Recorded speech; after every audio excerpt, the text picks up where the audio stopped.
full of whispers, alibis thin. Two sharp-eyed sleuths say, all right, who sinned?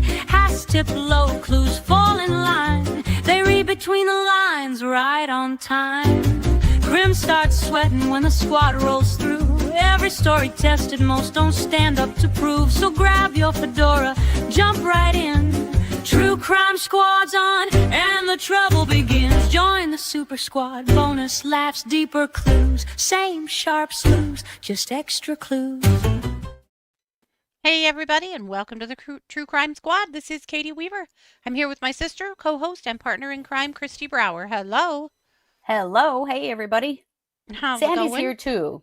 She'll probably show up in a minute here. It's good. I don't know. I feel like I've been in some sort of weird tornado today, where I'm not really sure what's going on. The takeaways Does anybody today... feel like that? Yeah. I'll be honest. I keep wondering if I'm just not very intelligent or if the defense is just creating a shitstorm of confusion. I'm not particularly confused about this case, but I am confused about the questions they're asking and what their theory what is. the takeaway is. Like, what is the jury supposed to gain from this conversation? I have no idea. Right. Yes, unicorn shirt. Oh, very cute. Unicorn with a coffee cup writing on the back. As it should be. This is a self-portrait. Just saying. There it is. Hi, Sanders. Yeah. I will say, too, I mean, today was the last day. Well, not really, but it's the last witness, and we're not quite done with Cross, it looks like, at this point. Dear God. But right. I'm disappointed in the state's case. I am. I was hoping today would tie a few more things up. It didn't. I personally think that Kouri is guilty, but I also think that this is a pretty flimsy case. Well, and I really thought that case agent was going to be on the stand for the prosecution a lot longer. Yeah, there wasn't that much to say. I was very surprised how quickly they wrapped up, because most of what he was there to do is just present evidence. Yeah. Not really talk about what he did, but I mean, let's get real. Yeah. What did he do? What did he do? The policing on this case was shit. It was. Yeah. It was. I mean, we get towards the end of every trial, and I know the defense, sounds like the defense is putting on a defense, so we're not really at the end quite yet, but at the same time, like, there's so much they could have done that didn't. Now, it's easy to say that when we're hearing, Cross on the defense, or Cross on the detective, and there will be lots of questions about what the police didn't do, and I'll tell you right now, that happens in every trial. Every trial. This is their job, right? This is their job, to just really try and beat them up. If there was, I didn't get anything from the Cross today on O'Driscoll, except for that they were just trying to kneecap him. Yeah. But at the same time, there is some pretty harsh evidence, and the walk the dog letter is a really big blow to the defense, and it came in, but not in its entirety. We got 3 pages of the 6, and some of the things left out suck. Like the fact that she was trying to have her mother take pictures of her nieces and send them out to the press to try to upset her sister-in-law and stuff like that. Like, it sucks that those things didn't make it in, because that just continues to show what a conniving jerk she is. And that she was, from jail, trying to mastermind some stuff to try to make herself look innocent. Like putting her brother up to telling a story to the defense. Or to the defense, to the attorney, to Sky. Yeah. So, yes, I mean, I have lots of thoughts, but I don't know, you guys. Whew. I know. It was a hell of a day. I would like it to be so much clearer. Maybe there's going to be a real slam dunk of a closer that tightens it all up, but maybe the redirect is going to pull something great together that. But you also got to look at O'Driscoll got this case a year after, you know, He got the case a year after. He wasn't involved in all of the things that were done, and this is one of those kinds of cases. Yeah. It is. And right, yeah. I mean, have they come anywhere near close to proving the attempted murder? Oh, no. No. I don't think they ever meant to. Here's my opinion on that. I think that they knew they'd never get that, but by charging her with that, they would be able to bring in a bunch of evidence that they might not have been able to bring in otherwise. I mean, it's true. That's my thought. It's true. But yeah, I mean, there's no evidence that there was even drugs in the sandwich. We know Eric got a little bit sick after he ate it. That's all we know. And there's multiple stories about the sandwich. Multiple. Yeah. The timing, there's multiple stories about when he received the sandwich, where he received the sandwich, what his actual symptoms were. That's all out there. No, we don't know. They won't get that, but they were able to bring in all the evidence that I think helps place some doubt in the jury about whether or not she, is a murderer. Mm-hmm. Not doubt that she is, but doubt that perhaps that's, that she did do something like that. Well, and I mean, she did drop that sandwich off on Valentine's Day and then go off to hang out with her boyfriend. And, I mean, there definitely did get stuff like that in, which does, beat up her character pretty good. Yeah. But it's true. There's also no evidence that the drugs were in the Moscow Mule. Yeah. I mean, there's some giant pieces of evidence missing in this case. Yeah. Appalling pieces of evidence missing. Yep. But there is a lot of circumstantial evidence, so tough to say what the jury's going to decide that they did or didn't hear. But yeah, I think that this case deserves being looked at lots of different ways, Mm-hmm. Yeah. Her Google searches and the walk the dog letter are two that I think are very damning for her. Mm-hmm. Definitely. Let's and the drug deals with Carmen Lauber. I mean, yes. Well, yeah, thank you. Definitely that. Yeah. Yeah. Yeah, definitely that. Which is an interesting point, Jules, because drugs in stomach, but we don't know that they were in the Moscow Mule. But we do know that Kouri claims that he kept his drug stash, though he didn't have any other opioids in his system besides the fentanyl. He didn't even have any THC in his system, just the fentanyl. But even if he were to have taken them, she says that they were kept in a pill bottle, an allergy pill bottle in his truck, right? And that his business partner came and took the truck, and so it was never searched. Nobody knows what was in it. All right. He died so fast that his body didn't even metabolize all of those pills. Right. So, or all of that fentanyl. And at that point, we don't know that they were pills. But what we know is that he died so quickly that his stomach couldn't even metabolize all of it before he was dead. Right. You're telling me that he went out to his truck, which is not something she said, and took that enormous amount of fentanyl and washed it down with his Moscow Mule and then went up and fell down dead? Just doesn't track at all. No, it doesn't. That version now, they could have been in his pocket, I guess.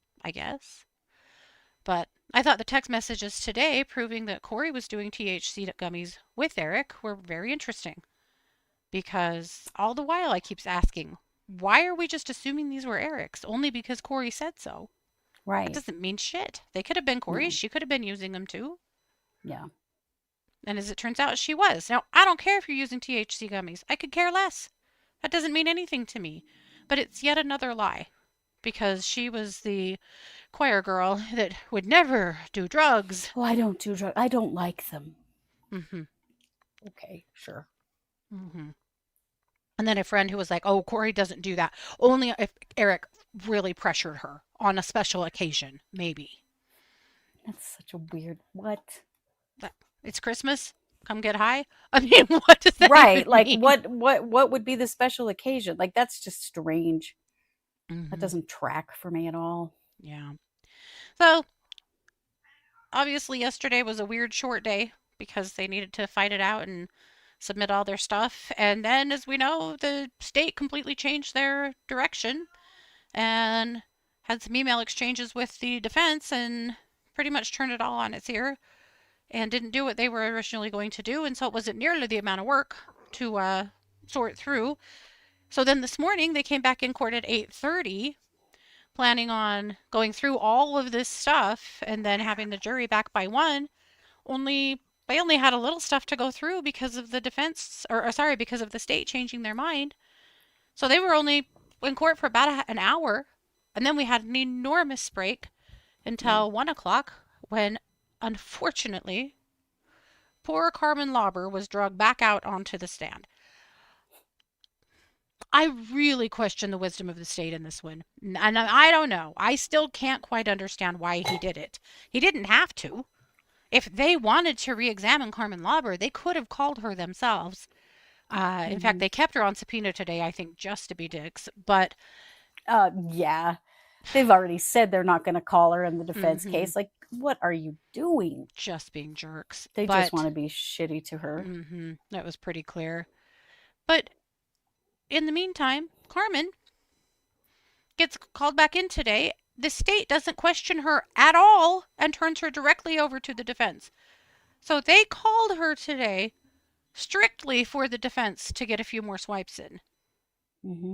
I don't get that at all. I don't understand. But maybe someone else gets this better than I do. I don't understand why.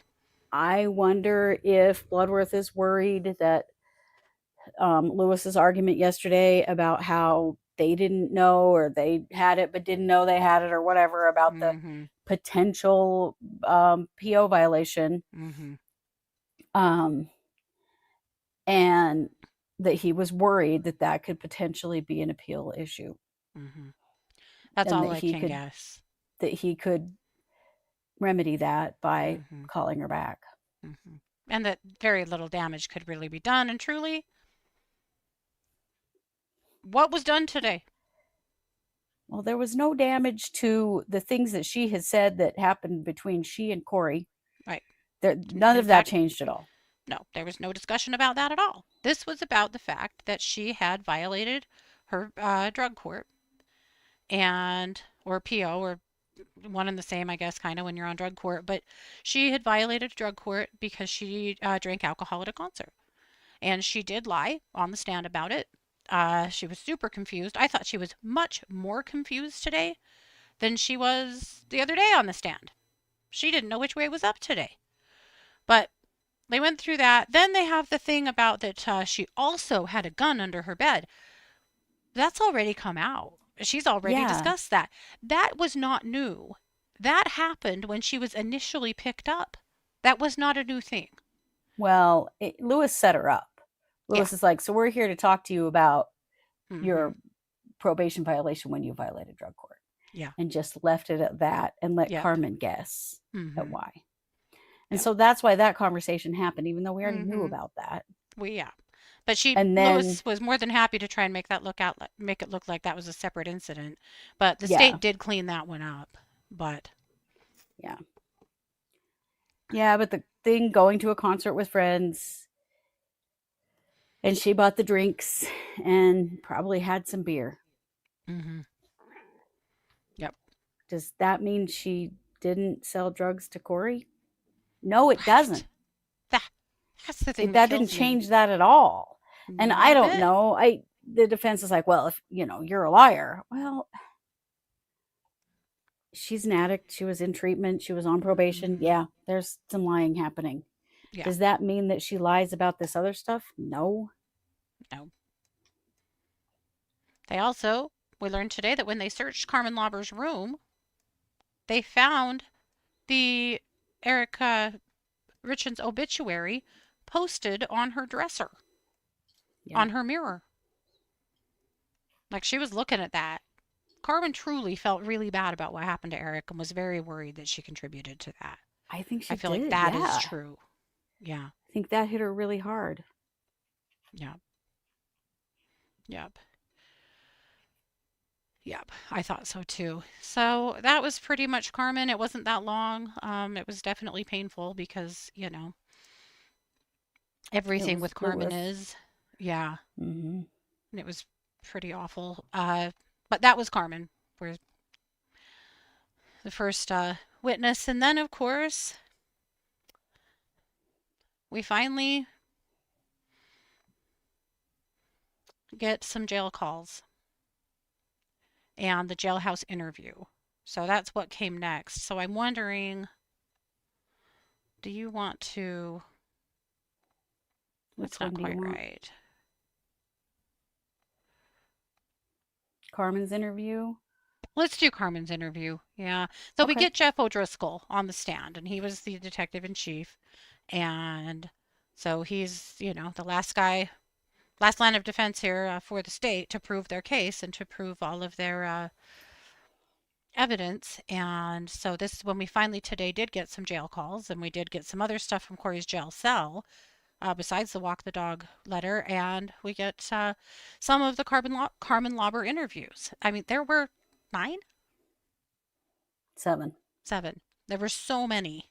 7 hours worth. 7 hours worth. Yeah. So many times I sat down with her again. One of the things that really jumped out at me about that is, and the defense fought this super hard because they knew this was going to make them look like liars because they lied. Mm-hmm. You remember when they first had Carmen on the stand? And they made out this big story like that the state had convinced her or had told her at some point that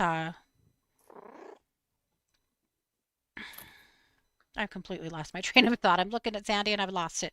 That the state basically, that the cops had written it and she signed it. You guys remember that? First day with Carmen, right? Yeah. They First just wrote it all down for her. They just wrote it all down and she signed it, right? That's what they said. Nay. As it turns out today, a lot of what the state said, now I don't think the police did a good job. I've been clear about that. However, some of the things that the defense said about the state or about the police department and Leo's and how they interviewed her were flatly untrue, or were just very tiny cherry picks, which they've gotten, they're very good about. Yeah. So they said that, right? So what do we learn from O'Driscoll today? That Carmen asked them to do that. She didn't want to have any of this written down in her cell and get herself in trouble with other inmates. And so she told them she wanted them to do that. And guess what he says?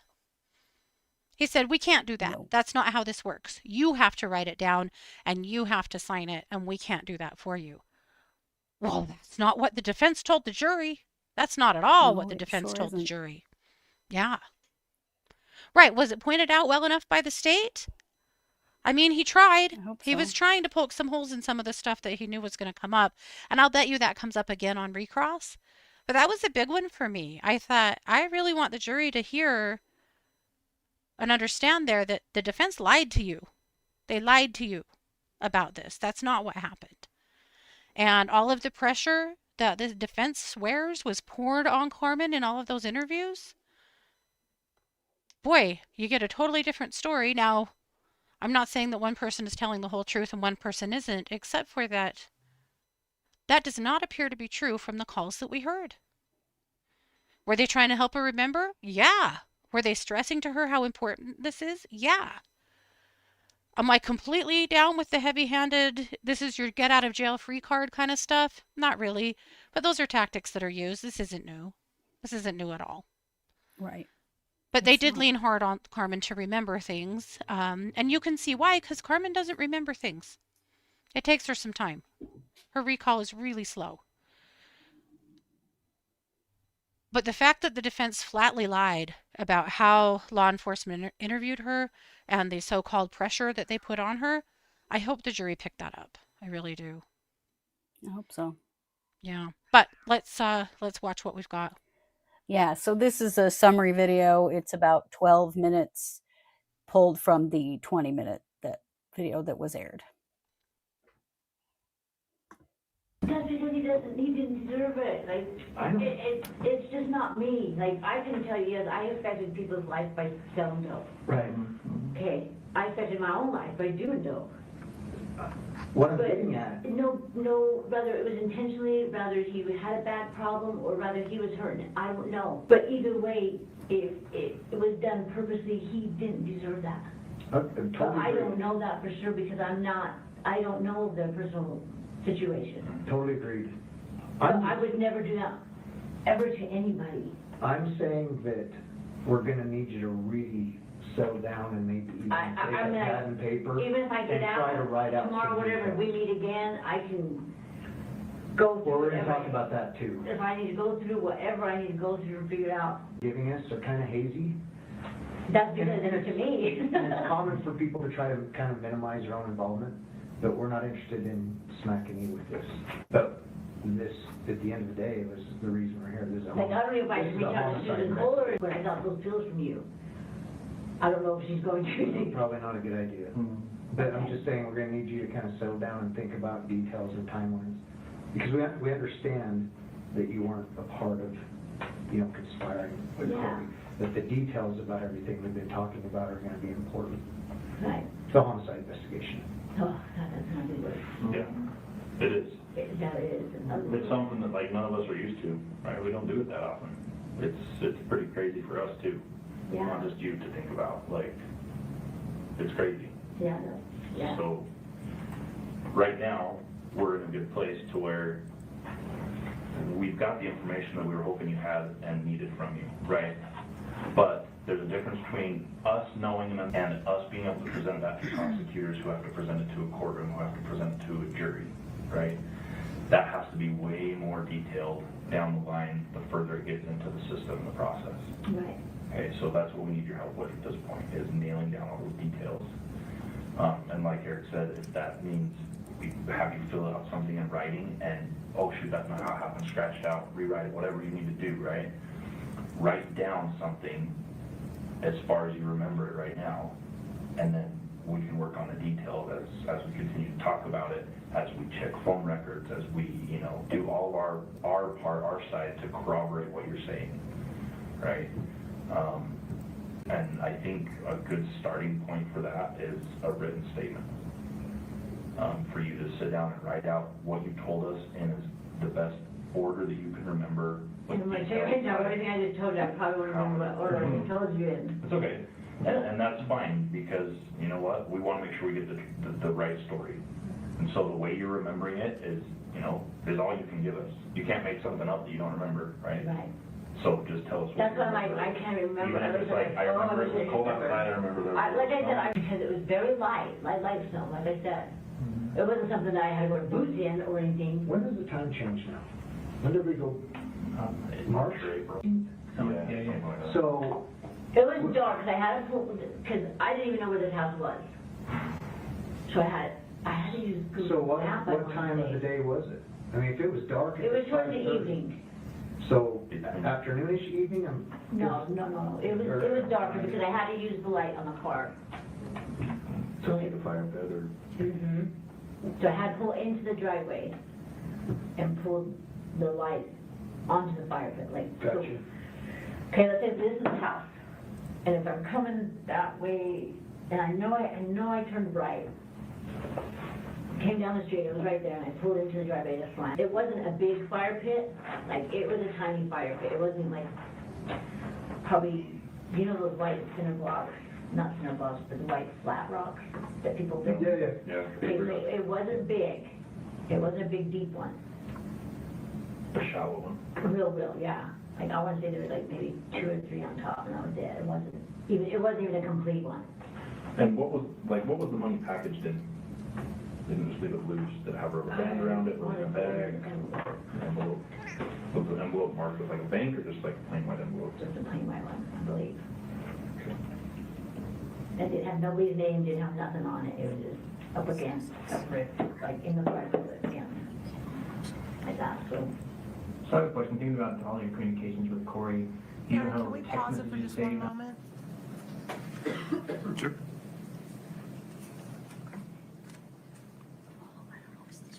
He's let us if you'd approach.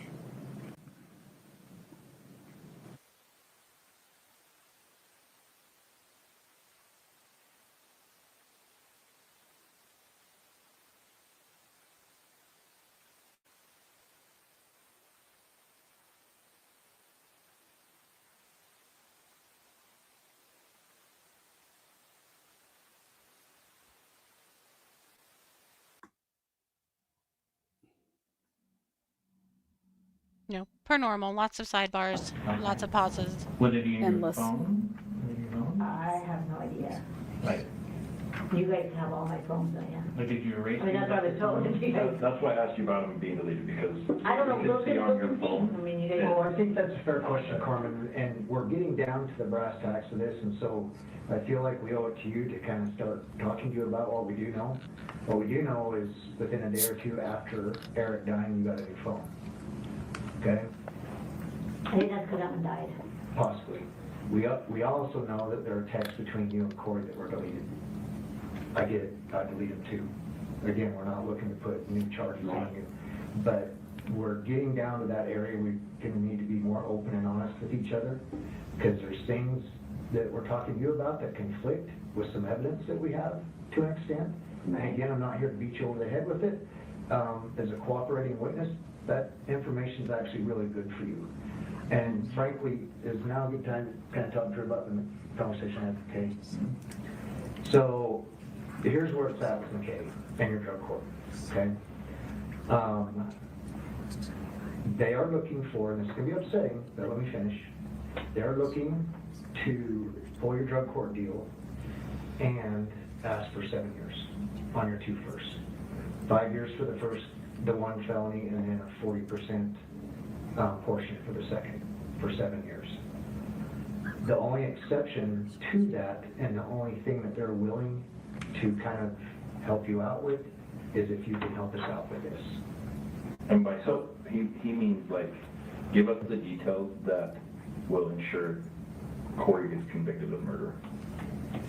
Oh my God. This is a serious case, Carmen. I'm not That trying is to... way more of my. I know, and listen, Don't freak out, okay, because this is a long process. And this is a good thing, and this We're is here to good help news you. for you. So, there's one more consideration that McKay has. Do you need a minute? No, go. And this is kind of funny because, It's nothing funny well, about this it. second part is, it looks like you guys figured out how and when people were gonna test, looking at your text messages, you and Bon Savage. We just know it's And that's fucking way. awesome. I wanna know how you did it. Are you tracking with me, what I'm saying? I'm We- catching what you're throwing, believe me. We need hard details. There's no more I'm screwing going around. to do whatever, because I've struggled so hard to get me where I'm at. That's great motivation. And I literally want to complete drug court, and I want to move out of state. I want to leave all this behind, Oh, that's the only way you get my people out past. of your life. Like, I don't want no ties with nobody. I want to change my phone number. Me and Troy were talking about it. Like, completion of drug court, my Mr. sister Las had Vegas, it. Troy. Don't call him. Yeah, I told him you call him that, he laughed. I said, you know, you're known as Mr. Vegas. I think that's what you need to do, Carmen. I think you need to even my daughter's get on out of board. here and start over. And he's an amazing person. Like, I've never had someone that came in my life. But That's a good thing. I have graduation. I want to be gone. Like I want to leave Heidi's house. I want talk to nobody in my life. I don't. We have some hurdles here. that- And that's why I said I no longer want to work for the Kouris. Doreen, sorry, Doreen Kouri. I don't want. I want to do what I can help do. What needs to be done to fix this. Right. Well, I feel like, as you were telling us, that, you know, there was some talk about, can you get what MJ had, and it was kind of very superficial. Can you retell that story with all the detail you can remember? I really can't, but I just remember, I don't even know if it was, because like I said, I can barely remember some of it because it was so long ago, but I want to say it was the Michael Jackson, and like I said, So tell me how that conversation would be structured.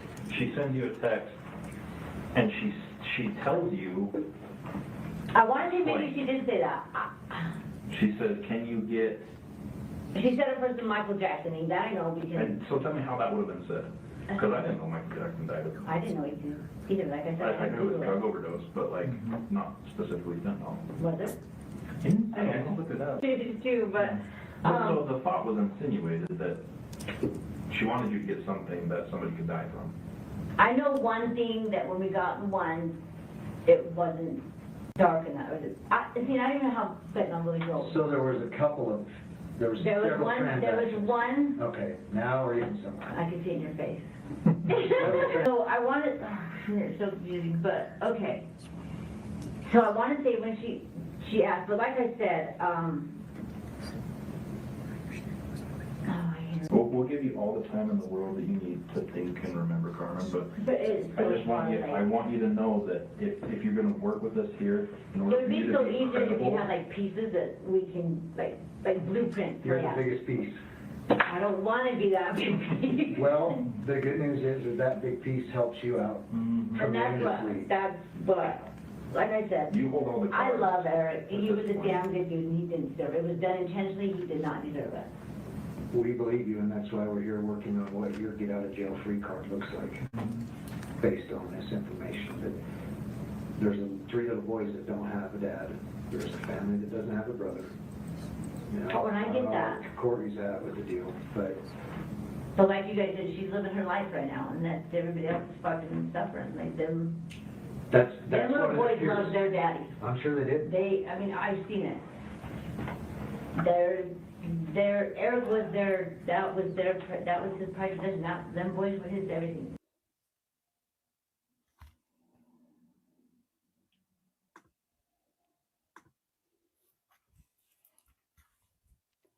I didn't see the pressure that the defense talked about. I didn't see the leading that the defense talked about. They did not write her a blueprint. They told her she is the blueprint, that it's got to come from her. Yep. Now they did pull out what evidence here and there and show it to her and say, well, this is what we have showing you doing XYZ, and her going, oh yeah, okay. You know, that's giving her more of a memory of what happened. But again, that's not illegal. The thing that you have to remember about the defense is there's lots of things they don't like that aren't illegal. And we see this in every single case.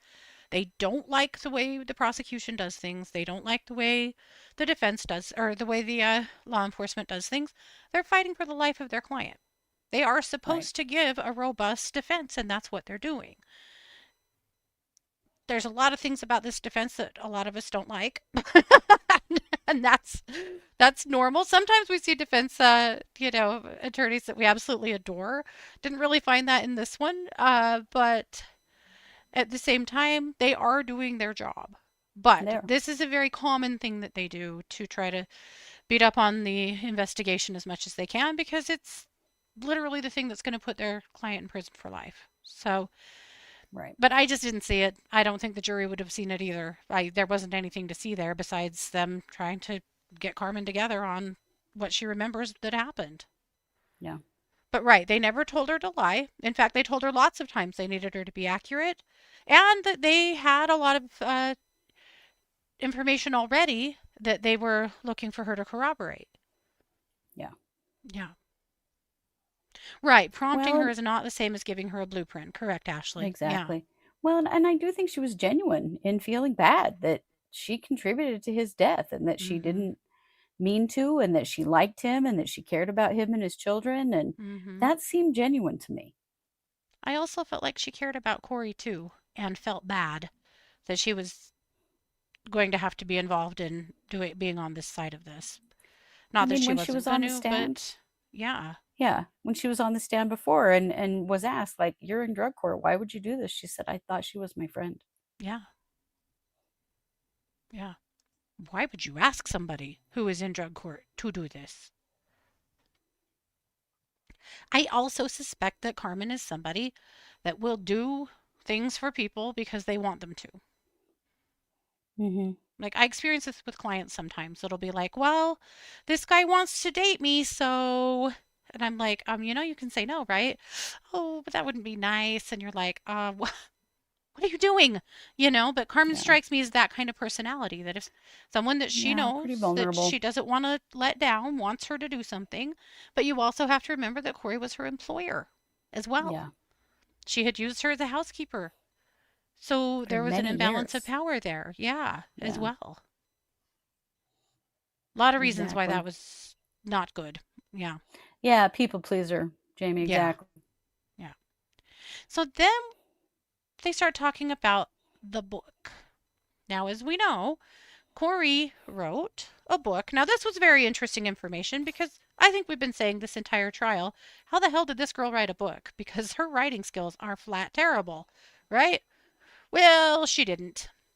It was a ghostwritten book. She hired someone to write the book and put her name on it. Now, people ghostwrite all the time. Like, don't read too much into that, except for that this is typical Kouri shit, isn't it? Mhm.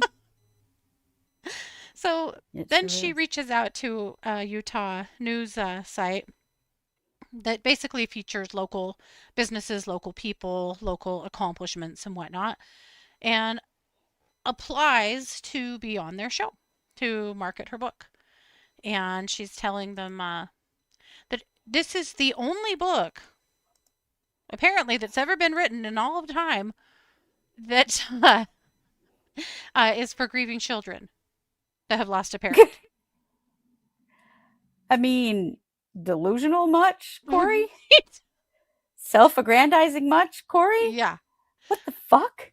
So as we know, she went on this show, and then it was only less than a month that she was arrested. But something else happened with the book that was pretty fascinating. The Summit County Sheriff's Office received the book as a gift from Amazon with this note. A gift for you. These come from Amazon. If you send things as a gift, you can. I've done this before. You put the little tag in. I've received gifts from clients this way before too. So I've seen this, right? You can write a little note. So this person wrote, "There are two sides to every story. This is the true Kouri, a devoted wife and adoring mother. Thought you should know. From Anonymous." And the sheriff's office was like, "The hell is this? Who would send us this? Like, what is this about?" So they went back to Amazon and tracked it back. Who was it sent by? Lisa Darden, Kouri's mother. I mean, I think that was epically stupid. Yeah. It shows Kouri's profiting off of Eric's death. It brings Kouri back into their minds. Like, what? Why would you do that? My sense was that she was being petty, but Well, I think that she was. She thought she was really showing them. But I think that you could look at that a couple of different ways. Yeah. Yeah, I thought so too. So that was kind of wild. And we also know that Amazon yanked that book as soon as she was arrested. Because, you know, for obvious reasons. Hey, Kaylin. Yeah. So anyhow, I thought that was pretty wild that it was ghostwritten. Yep. So then I'm just not surprised by that at all. Right. So then we get into some text messages between Kouri and Eric, and it was again a silent text message day. Okay. I really question this plan from the prosecutor of doing this all the time. I hate it with a roaring passion. But what we learn from the text messages, in January 2022, there's some text between them about home repairs, estimates, household logistics. Seems pretty normal, husband and wife stuff.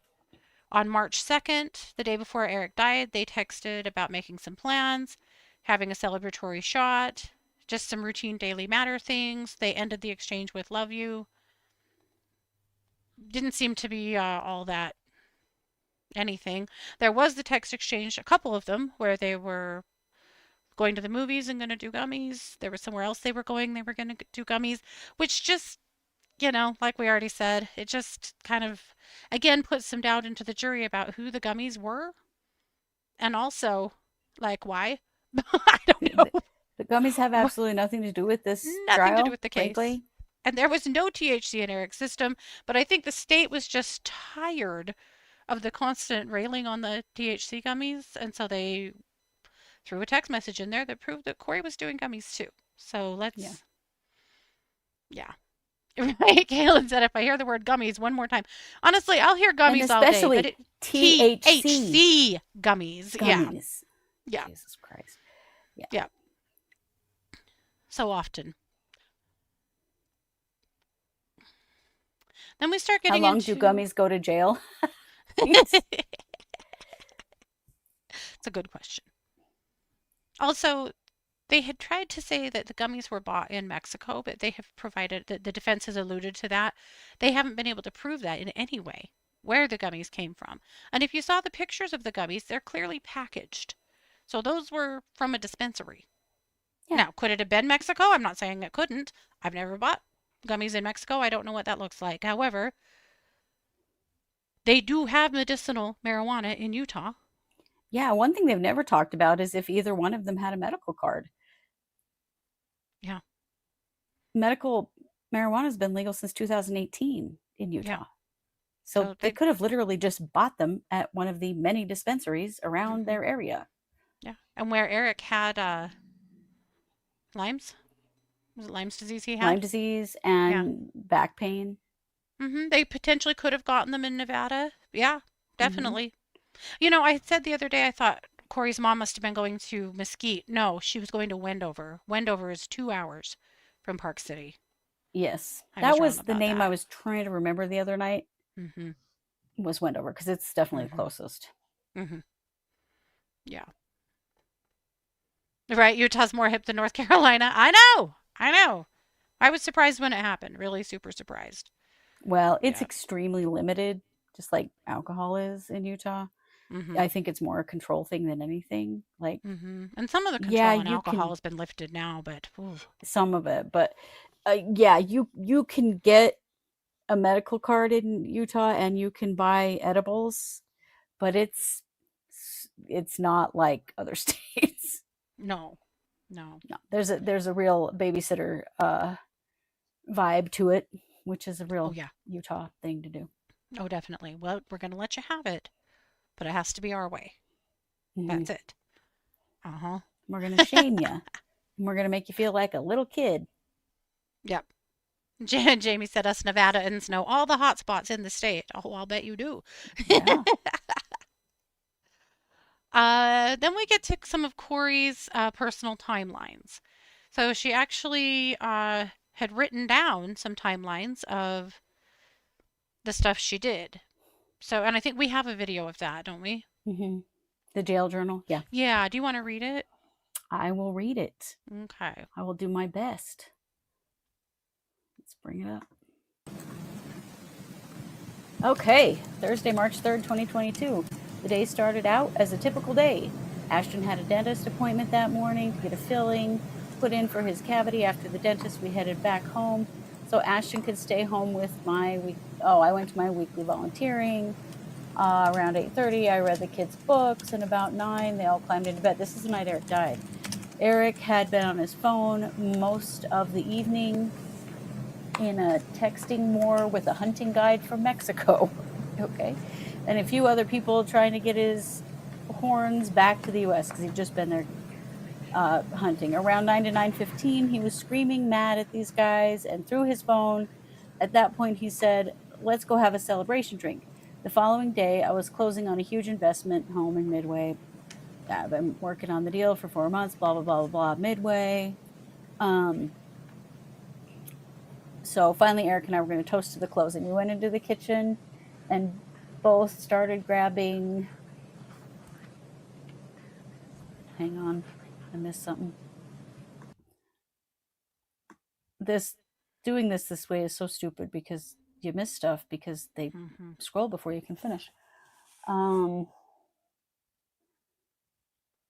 We went in and grabbed the ingredients for a Moscow Mule and a lemon drop shot. He was going on and on about these guys in Mexico and was so mad about the entire situation.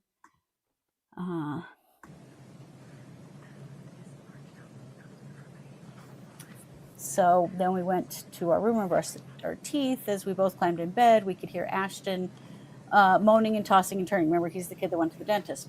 He was having nightmares again. I told Eric I would go sleep with him and try to calm him down. We kissed, said I love you and good night, and I went to Ashton's room and I laid with him. 30 minutes later, I could hear Eric snoring. Did she say on the floor? I don't think so.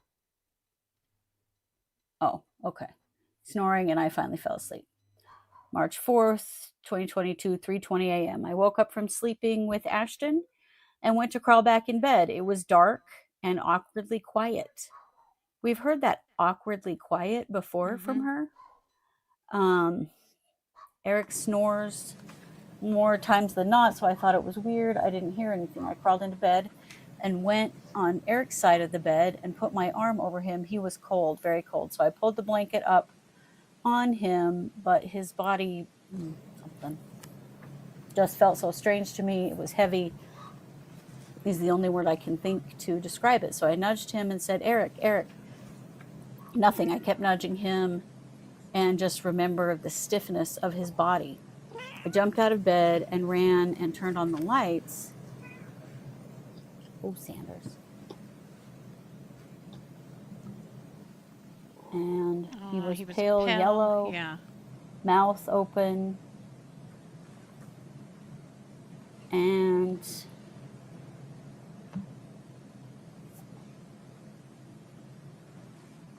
I grabbed my phone. I called 911.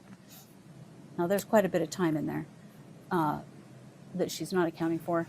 I ran up to Eric to see if he was breathing or had a pulse, but he didn't. Panic had sunk in. As I was talking to dispatch, she had me pull Eric to the floor to do CPR. As much as I didn't want him basically falling on the ground, I pulled him as hard as I could to get him down and began CPR and compressions until the EMT arrived. They immediately took over getting out their fibrillator, I don't know, and started compressions. The worst part of all of it was when they were pumping his lungs and blood went everywhere. Yeah, it came up out of his mouth, would have if she'd done CPR. I began screaming at the EMTs that they weren't doing it right. He shouldn't be bleeding. How would I really know what is right and what is wrong? I have no idea. I screamed, cried, and just sat in the corner of the room by my dresser, rocking back and forth. Like, she's writing this for herself? Like, why would you say that? Fading in and out of the moment, hoping to go back to the night before where we were laughing, kissing, and saying goodnight. The EMT finally asked me to leave the room. He could see I was visibly upset and couldn't function. He took me to the living room and had me sit down. I couldn't, so I paced back and forth. I think she said back and forth twice. That's weird. There was someone, she wanted to know if there was someone I would like to call. I called my mom, back to back to back until she finally picked up. I told her to come quick. The ambulance was here. Something is wrong with Eric. I was upset and crying still. I hung up and still paced back and forth until I finally just dropped to my knees praying. At that point, the head EMT walked in and told me he didn't make it. We did all we could do. I lost it. I immediately ran to the bathroom and began throwing up. During all of this, my kids had woken up and I had quickly yelled for them to stay in their room. They knew something was up. They saw the ambulance and cop cars for what had seemed hours at this point. I don't know. I could feel their fear through the walls, but yet didn't have the courage to dare see them or talk to them at this point. I was curled up around the toilet when my mom walked in with the EMT lady. I could tell she had no words and just rubbed my back. She already knew he was gone. The EMT told her I was distraught. So was she. We couldn't even speak. She just started asking what happened.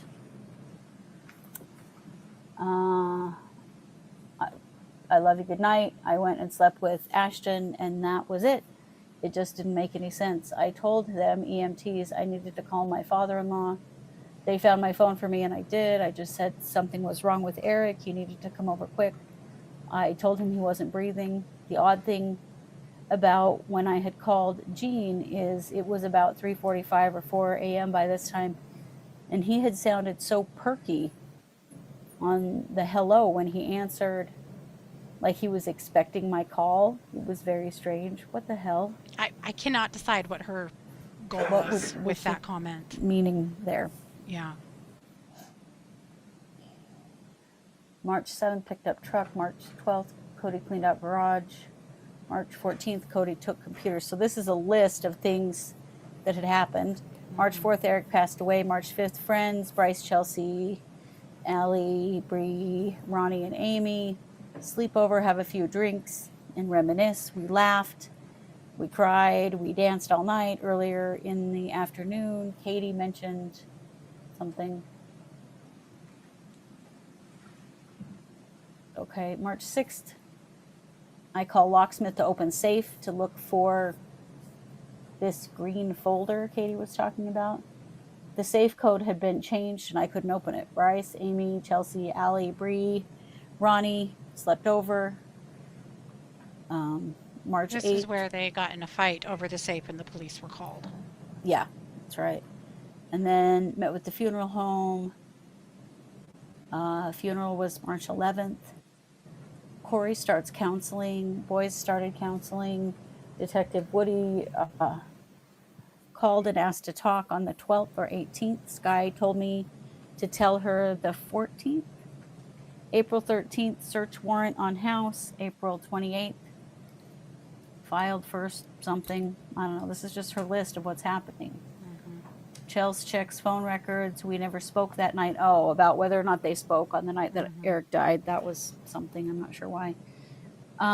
January 13th, Jim drives red truck for oil change. Cody finds out and goes to get it, but January doesn't make sense. That's wrong. Maybe it was June. July 17th, 2022, find out about the private investigator. He was outside at my neighbor's. September 7th, Amy driving by the house trying to take pictures. November 22nd, Katie files motion to bring boys in on case. November 30th, first court hearing. Katie and Amy would not turn on cameras. Judge reschedules court for March 2nd to determine if kids need to be involved and if the PI has to follow subpoena and give us all his info. So it was just a list. I don't know. A lot of that was, I think, her getting her story straight about what happened on the night that he died. There was a lot left out. Like the fact that she found him dead and then waited a solid 15 minutes before she called 911. And they know that from her phone activity. Well, but also when she was on the phone with 911, she yelled at one of her kids to get out of the bedroom. She did. And that doesn't match up to this story.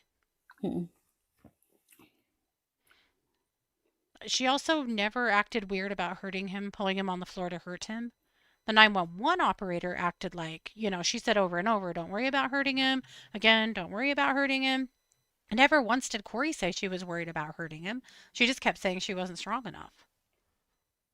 Right. That went on for 4 minutes. Yeah. Yeah, she waited and waited and waited. She wanted to be sure he was dead. I mean, let's just be honest. Yeah. Yeah, the 911 call is weird because there are other voices. And I'm pretty sure that at least one of the female voices was someone with the EMT was actually speaking to on her end. But then we hear some other stuff that it does make you wonder if she was not alone in the house at that point. Yeah. It was very hard to tell. Yeah. So then we get to the jail calls. I wanted to hear a lot of jail calls. We did not hear a lot of jail calls. No, we didn't. And what we did hear, I don't really understand exactly why we heard this. Right. Do we have those? Yeah. Okay. Picked up the sandwiches from the diner.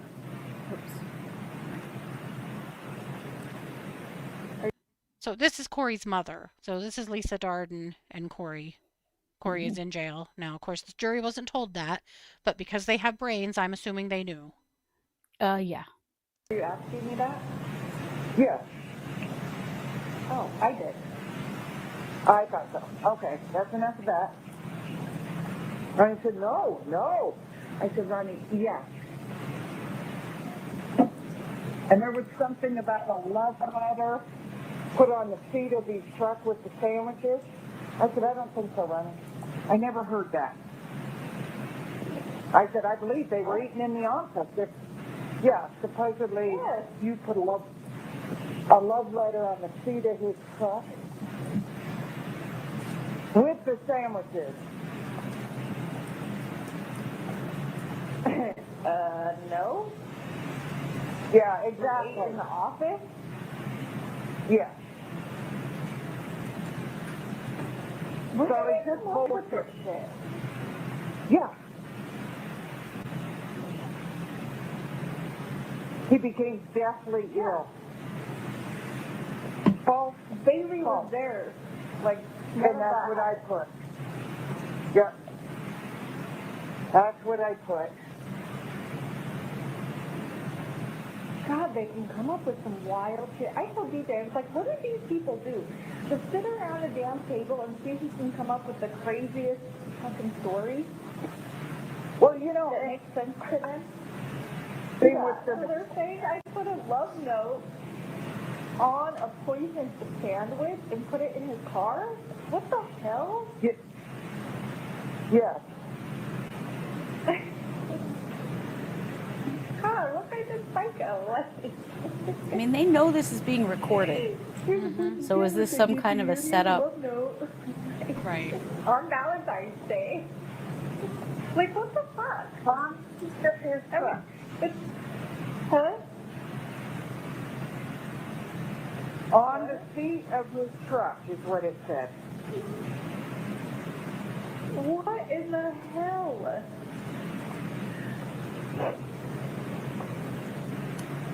Oh my God, they are nuts. And they're gonna feel so stupid, and that's the thing, I feel like all of America, really. When people get up to actually testify and say, no, that is a lie, that did not happen. I was there. You can't compete with somebody who was actually there on your beliefs. Right. You know, so I'm just like, you know, and the stupid part is the freaking detectives, those Driscoll, all those idiots, they know this. When they were at my house, I told them this. But there They're again, gonna when you still go have through anyway. It's a good point, Aaron. It's not funny. And I Yeah. almost Okay. wonder But they're if joking they about didn't tell the prosecutor. So they're that part. saying it was on, they're saying just a few days later, Valentine's Day, Kouri made Eric a sandwich and placed it on the seat of his truck along with the supposed love note. Oh my gosh, what the hell? And then the next question is, when Eric ate the sandwich, he immediately broke out in hives, had trouble breathing. He later told his friend he thought Kouri tried to poison him.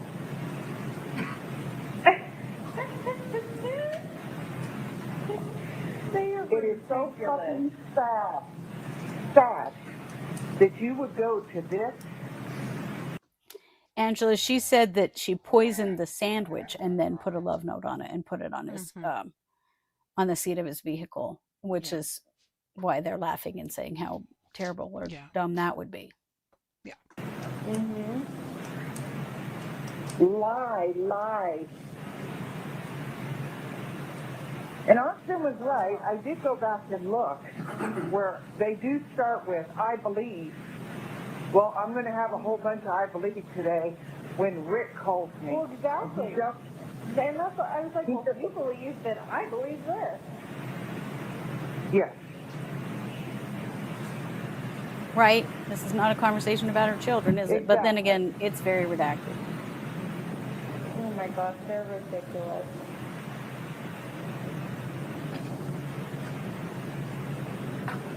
So Ronnie said, when are you calling him? And I said, I'm not. He's supposed to call me today. I said, and then I want my questions answered. I believe. I'll show you, I believe. And he just sent me a text and asked me when I'm free today. But just sure as I say, go ahead and call. Ronnie's going to call back and we're not done. The 2-77 and 2-77T are admitted. Eric a sandwich and put a love note on it, and the sandwich was poisoned? This is with Brother Ronnie. Oh my God, I know. Like, no the fuck, that did not happen. I was like, no, that didn't happen. Here's what happened. Nanny can testify. That's not, who fucking lived there. That's not what happened. Yeah. Like, that's not at all what happened. Where the fuck are you getting this bullshit? Yeah, and like I even like have No! like my bank statement and stuff showing that I bought lunch at Mirror Lake. Like I didn't make any fucking. Yeah, I know. I was like, no. I was like, no. But it wasn't lunch. It was breakfast. And Right. that's one thing they continue to say, a sandwich and lunch. These were, she bought herself a Greek omelet and bought him this bagel sandwich. This was breakfast food. This was purchased at 9 a.m. Yeah, she picked it up at 9:07 Yeah. a.m. These sandwiches are bought from a restaurant from a diner up the road, receipts to prove it. This shit didn't happen. They're working in the office, and Manny's there to testify that all of this is true, and everything they just said is complete horseshit. I don't know where the first And theory that's what we came got. from. But what I do know is that the story has changed pretty significantly 3 times.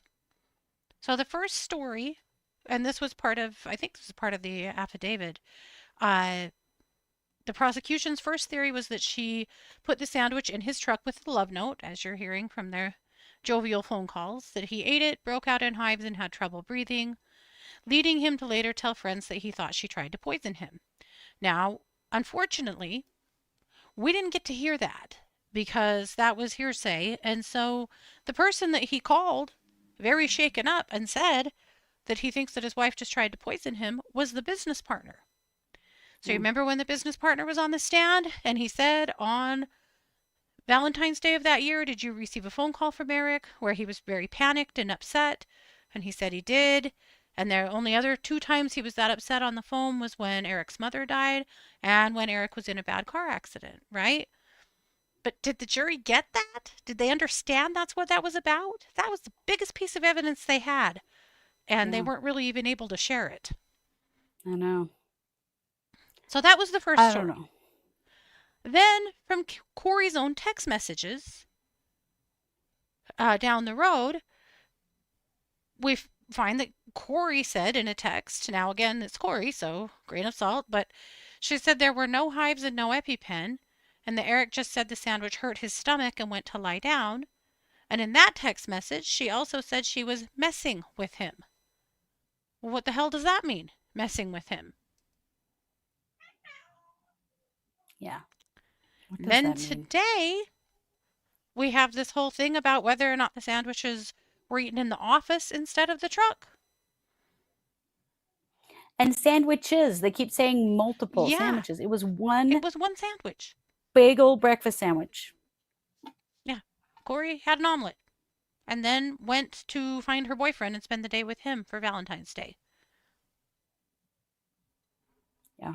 So what's really true about that? Well, hell, who knows? Right. Yeah. Mess. I know.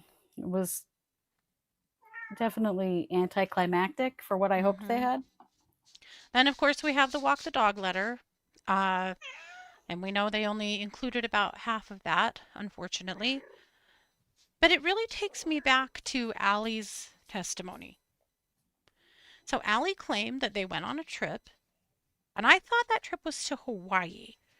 But there was also talk of Mexico, so now I'm not sure if she said Hawaii or Mexico, but that they'd gone on a trip, and when they got off of the plane, that Eric pulled some gummies out of Kouri's luggage that he had put in Kouri's bag, and that they had a tip about it.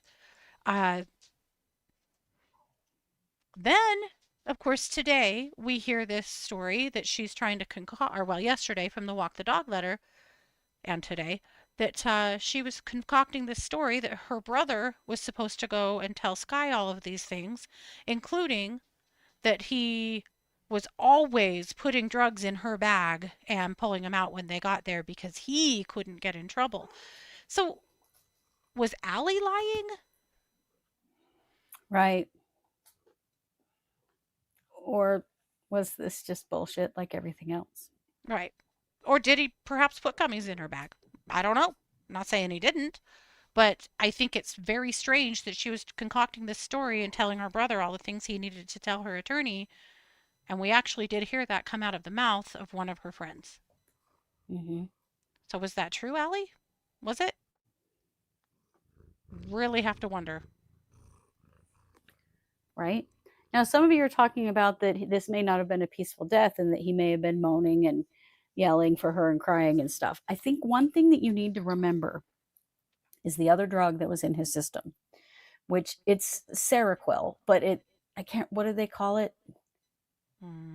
Started with a B. They call it by the generic, but Seroquel is the name brand of it, and I can't even remember what it's called. But here's the deal. That is an antipsychotic medication that is extremely sedating. And if she gave him to that, Kouri, by the way. quetiapine, thank you. It doesn't start with a B. It starts with a Q. Quetiapine. Okay, so if she gave him quetiapine mixed with alcohol, that's going to knock him out, and it's going to knock him out quick and hard. And so it's possible that it knocked him out and that he was not awake when he expired from the fentanyl. The addition of the quetiapine, I think, is very interesting, and I really wish that they had done a better job medically of talking about the quetiapine, which, by the way, was prescribed to Kouri. Yeah. And I know about that drug because I have a family member who has taken it before, and I have seen how incredibly sedating it is. And it is a drug you cannot mix with alcohol. Of course, as is fentanyl, but it would cause the quetiapine to be even more sedating than it already is. And I really wonder if the goal there was to just knock him out so that then he would just die in his sleep. Yep. Well, and the fentanyl itself, because of the high dose, basically was just going to shut his lungs down and stop breathing. Yeah. So he just very quickly fell asleep and never woke up. Yeah. The fact that they have not hit hard on the quetiapine, I don't really understand. Because the second medical examiner, particularly the guy that did all the toxicology, he talked about that it was odd that it was there. It was a pretty significant dose of it. And knowing that it was in their bathroom and it was prescribed to Kouri, why did he have it in his system at all? Yeah. But also, I wish they had explored the medical did he effect have in of his it. system? Well, he had some in his stomach and there was some in his blood. So it had begun to process into his system. And it is a holy shit drug, you guys. And mixed with alcohol, it is definitely a holy shit drug. Yeah. But I agree. I think medical examiner wise, there's a lot more I would have liked to have heard. I think the first medical examiner, they really struggled with her. She's was retired, and I mean, I don't feel like she prepped very well to remember the case. She was super unprepared. She was. Really And acted like she didn't want to be there.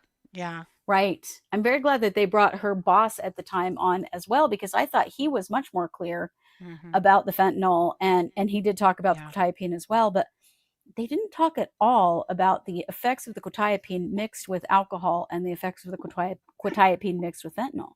Yeah. And I wish that they had. Yeah. Yeah.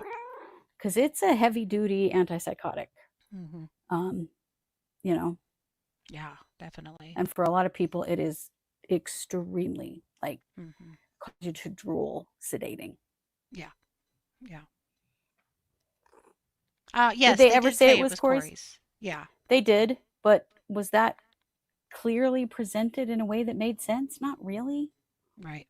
And they really didn't talk about, what effect that would have had on Eric mixed with the alcohol. Yep. So we get then into more of the nitty-gritty with Jeff O'Driscoll. And when he takes over the case, Eric's been dead for a year as the lead detective. He says he's looking at it from 3 lenses. This was an accidental overdose, it was a suicide, or if it was a homicide involving fentanyl. One thing I wanted to share is that during the text message portion, I yanked this one. This was between Kouri and her brother. Kouri's brother says, "Did Eric ever talk about suicide?" Kouri says, not suicide specifically, but he would say things like, if anything ever happened to me, you guys will be set for life.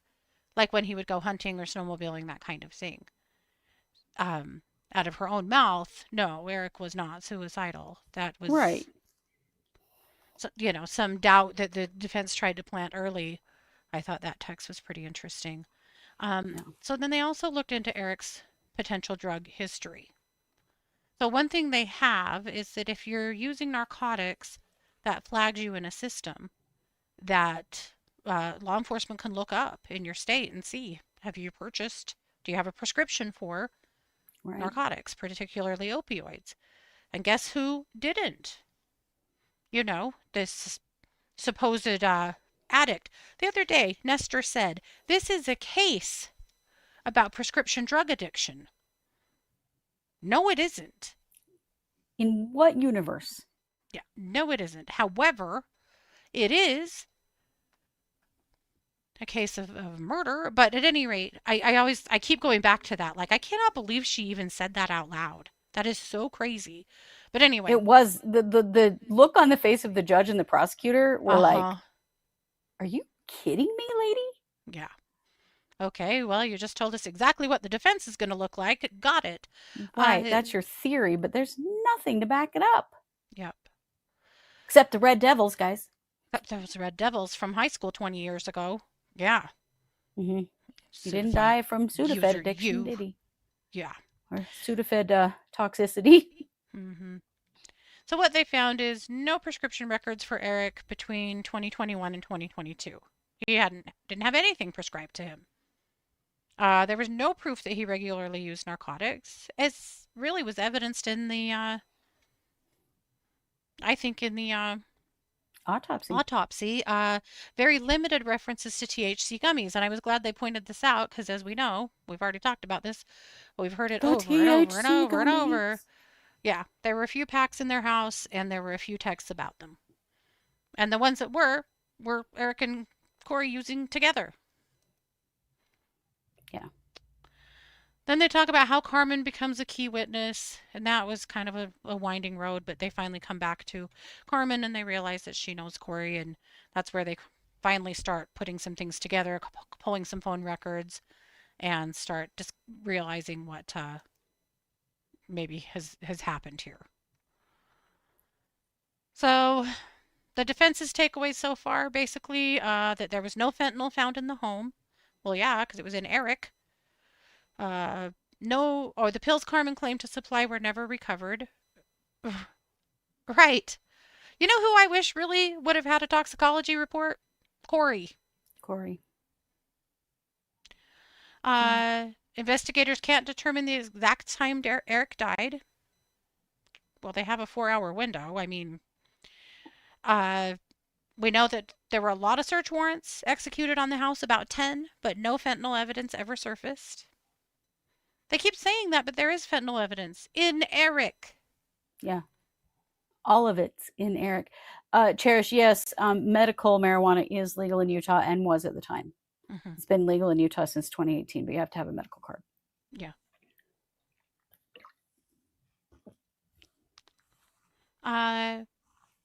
She also kind of hammered on O'Driscoll about whether they told Carmen that Eric died of fentanyl intoxication.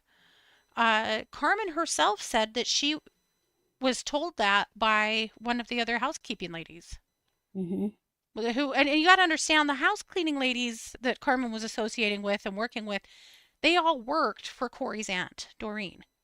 Yeah. And so Noreen, I think it's Doreen, I'm pretty sure. I think it's Doreen. Worked for her aunt. And she said in her interview, and she told this to the defense, that she stopped in her car talking to one of the other ladies and she yelled to her, "Did you hear that Eric died from fentanyl poisoning?"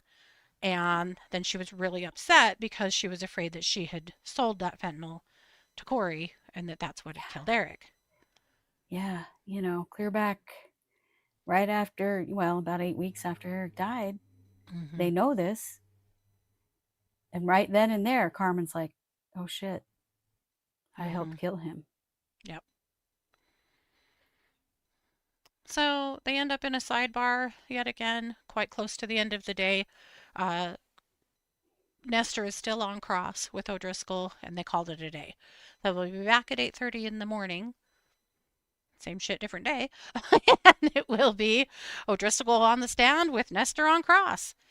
Then we'll have a redirect. There's definitely going to be a recross, yeah. Mm-hmm. There'll be a redirect, I don't know. Or redirect, I mean. Yeah, and then the state is expected to rest. So I'm going to assume with the knowledge and the time they've had this week that the defense will be ready to start calling witnesses. They say that they have a week worth of a defense put together. So we'll see what happens tomorrow. The judge asked them directly if they were going to be prepared for tomorrow, and they said they were. We'll see. They've not been accused of being super prepared thus far in this trial, but we'll see. One thing we have to remember are the potential for rebuttal witnesses, and that we may still see some evidence in rebuttal. Yes. Also, the prosecutor did get in some video of police interviews of Kouri. Now, he hasn't played those yet. Yeah. Are they going to be played in rebuttal, or are they going to be replayed in his closing? Because they could be in either. They have been admitted. Therefore, he can still use them. I assume he has a plan for them. Seemed like O'Driscoll might have been the guy, but I guess not. But I think we're not quite done seeing things. Yeah. But, they're going to be prepared to rebut the state or rebut the defense. Mm-hmm. And then they get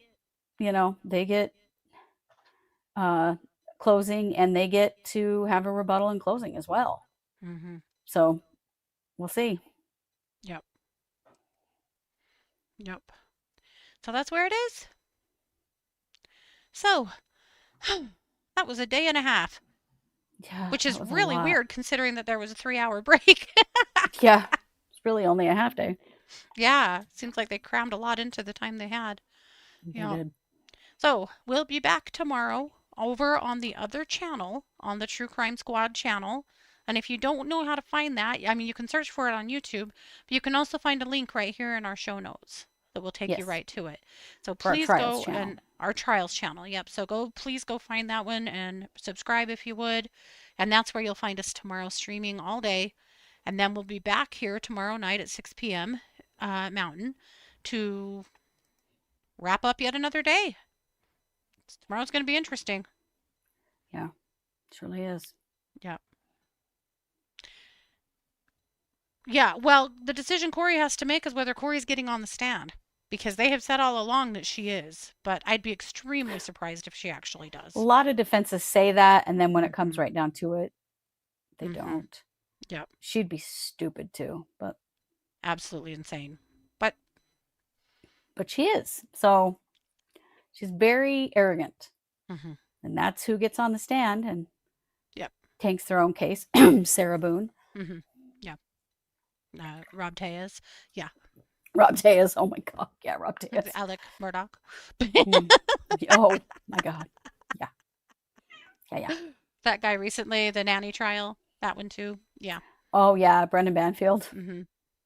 Good Lord. Yeah. No, she should not. Thank you so much for the super chats, you guys. And the super chat is on. We appreciate it. Certainly not required, but we do put a lot of time into these cases, so we appreciate a little extra bump here and there. You guys are amazing for that.